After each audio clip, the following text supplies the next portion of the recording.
প্রথমত রাজনৈতিক উদ্দেশ্য নিয়ে তৃণমূলের মালিকরা, মানে মালিক নিজে যুবরাজ, এটা বারে বারেই বলে বিজেপি জমিদাররা 4.6 লক্ষ কোটি টাকা কর নিয়েছে আর 1.6 লক্ষ কোটি টাকার ন্যায্য পাওনা আটকে রেখেছে। আপনাকে আমি শুধু হিসাব দেখিয়ে দিলাম। ভারত সরকার 18-19 থেকে 22-23 পর্যন্ত মোট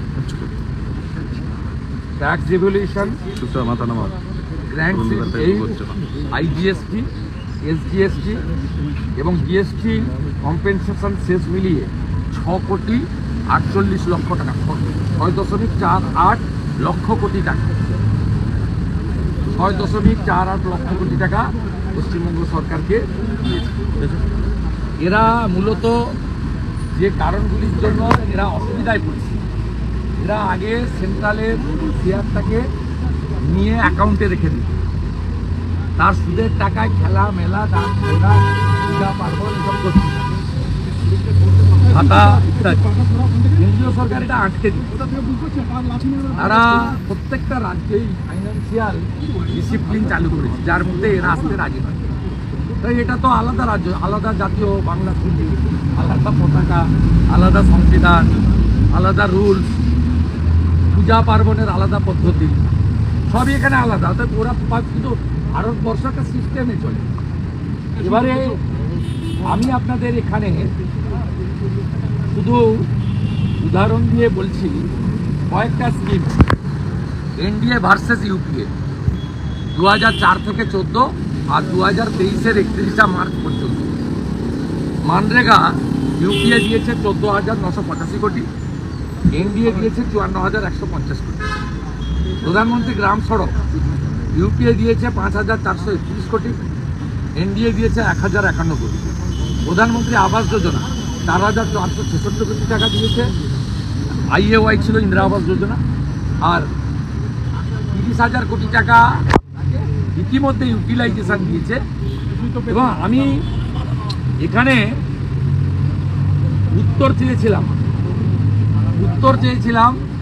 প্রথমত অর্থমন্ত্রী ছিলেন না, এটা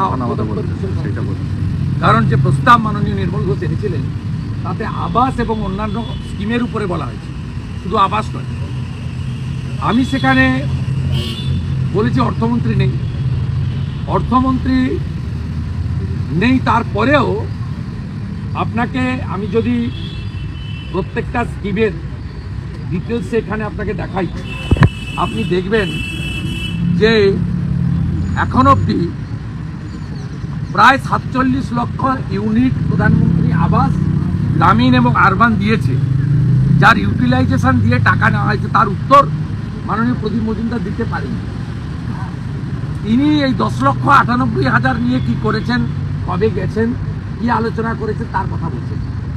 একটা অভিযোগেরও উত্তর দিতে পারেননি। 82 লক্ষের কাছাকাছি শৌচালয় পেয়েছে পশ্চিমবঙ্গ মোদীজির কাছ থেকে। তার কে পেয়েছে শৌচালয় কেউ জানে না। 82 লক্ষ গুণিতক 12,000। পশ্চিমবঙ্গে প্রায় 45 লক্ষর বেশি পিএম কিষাণ পাচ্ছেন। কেন 83 লক্ষ কৃষকের নাম পাঠানো হচ্ছে না? বাকি কৃষকের নাম আপনারা রেকর্ড বন্ধ রেখেছেন, জমির রেকর্ডে কালা করে রেখেছেন, যাতে পিএম কিষাণ সম্মান নিধি তারা না পায়। এবং প্রত্যেকটা জিনিসে আমরা বলছি আপনি সেন্ট্রাল স্কিমগুলো চালু করেননি কেন? পিএম ক্রপ ইন্স্যুরেন্স পশ্চিমবঙ্গে নেই। আয়ুষ্মান ভারত আপনার কার্ড বাইরের রাজ্যে চলে না। ওপিডিতে বাঙ্গালোরের দেবী সিটি বলুন, মুম্বাইয়ের ক্যান্সার হসপিটাল বলুন, সিএমসি ভেলোর বলুন, ওপিডিতে 50% পশ্চিমবঙ্গ, প্রত্যেকটা হসপিটালে আপনার কার্ড বাইরে চলে না। আপনি আয়ুষ্মান ভারত কেন অ্যাটলিস্ট আউটসাইড বেঙ্গল চালু করছেন?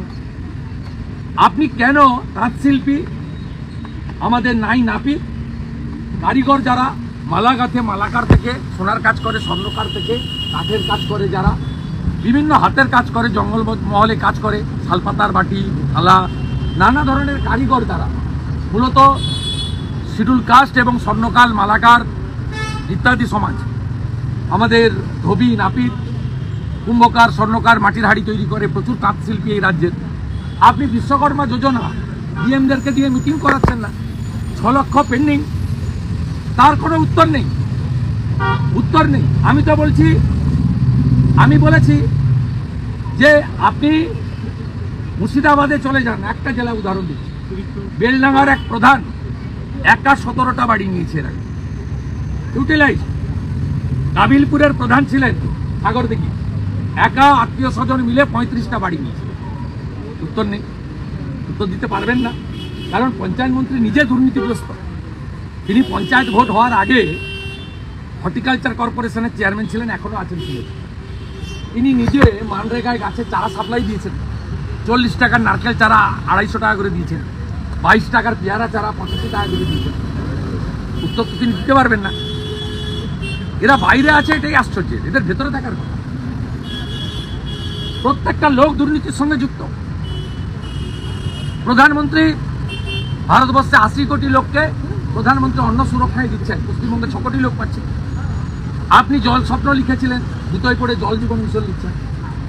আপনি বস্তাতে প্রধানমন্ত্রী অন্ন সুরক্ষা লিখবেন না বলেছিলেন রেশনে, এখন দুটোই পড়ে পীযূষ গোয়েলকে লিখছেন যে এখন থেকে কেন্দ্রের পাঠানো ব্যাগ আমরা ব্যবহার করব। এই যে দম্ভ উদ্ধত্ত, এটাই হচ্ছে আপনাদের পতনের কারণ। আমি যখন বললাম আধারের সঙ্গে জব কার্ডের লিঙ্ক করতে গিয়ে 1 কোটির উপরে তো বাদ গেছে, আমি বলেছি 25 লক্ষ জব কার্ড হোল্ডার এমন তালিকা কেন্দ্রের তদন্তকারী সংস্থা বের করেছে যারা ভুয়া জব কার্ডে টাকা তুলেছে।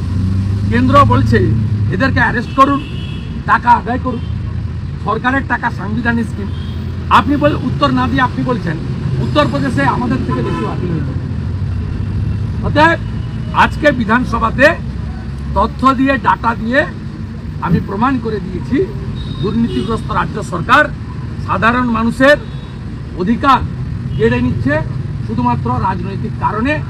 বাংলা বঞ্চিত নয়, বাংলার জনগণকে তৃণমূল কংগ্রেস বঞ্চিত করছে।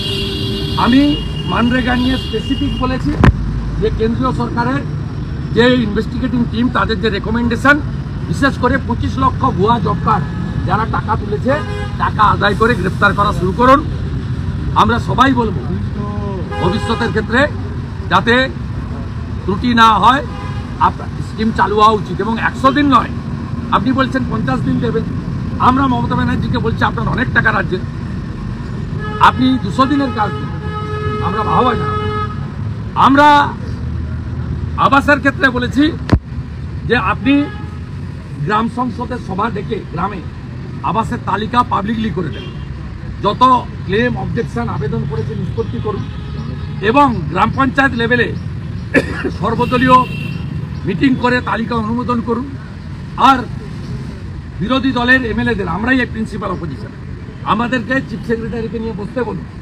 আমরা যে অভিযোগগুলো মাঠে ময়দানে বা বিধানসভায় করছি বা কেন্দ্রীয় সরকারের দপ্তরকে লিখছি অভিযোগ আকারে, সেই অভিযোগের সপক্ষে তথ্য এবং সমাধানের রাস্তা আমরা মুখ্য সচিবকে বলে দিতে রাজি আছি।